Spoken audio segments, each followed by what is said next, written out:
Narito na guys ang ating adobo sa asin. Ayan, titikman na natin guys. Sobrang bango.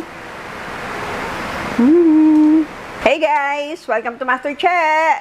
Today, another Filipino dish ang ating gagawin. But before we start, please don't forget to like and subscribe.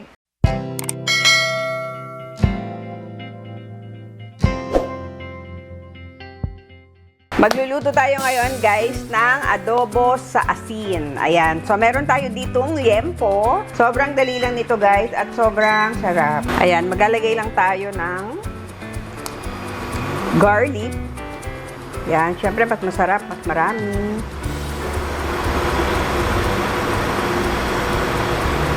Lagay tayo ng dahon ng laurel. Ayan.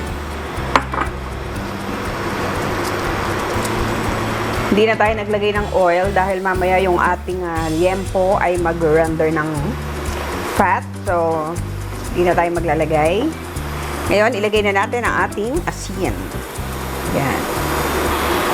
Konti lang muna para hindi umalat ang ating liempo. Yan, pwede natin ilagay ang ating liempo.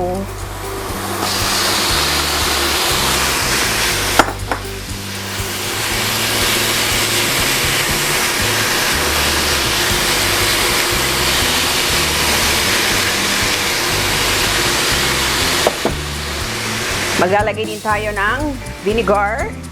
This is my homemade vinegar. Yan. Huwag muna nating hahaluin para wag mahilaw ang ating vinegar. A few moments later. Lagay na tayo ng konting pepper.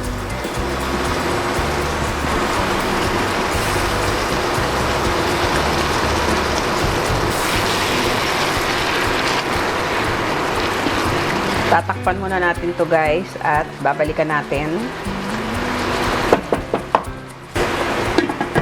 A few minutes later. Ayan guys, balikan natin ang ating liempo. So ayan. Nag-watery siya ngayon. Nag-render na siya ng fats.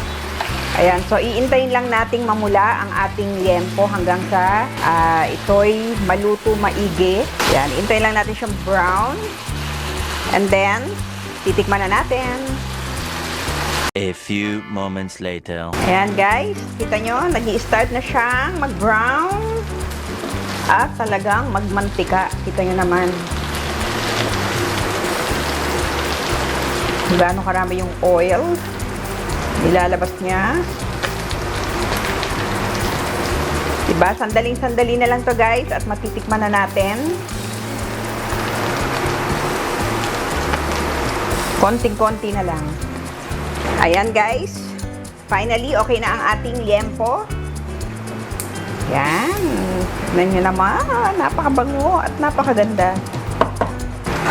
So, lagay na natin sa ating plate.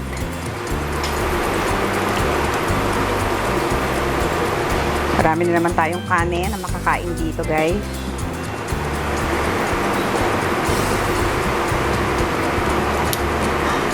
Lagay pa tayong extra toasted garlic. Yan, para mas masarap. Yan, at syempre meron tayong vinegar.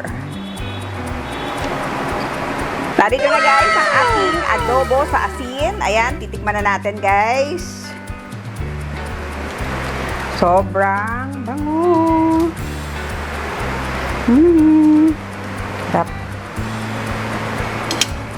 Of course, kailangan meron tayong rice. Ito natin sa vinegar.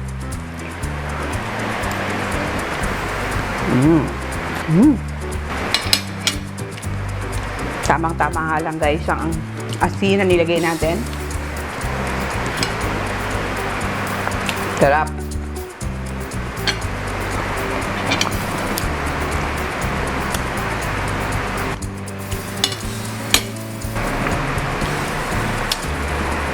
Sana guys, nagustuhan ninyo ang ating adobo sa asin.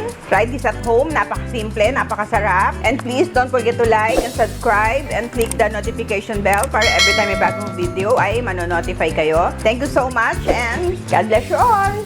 Bye!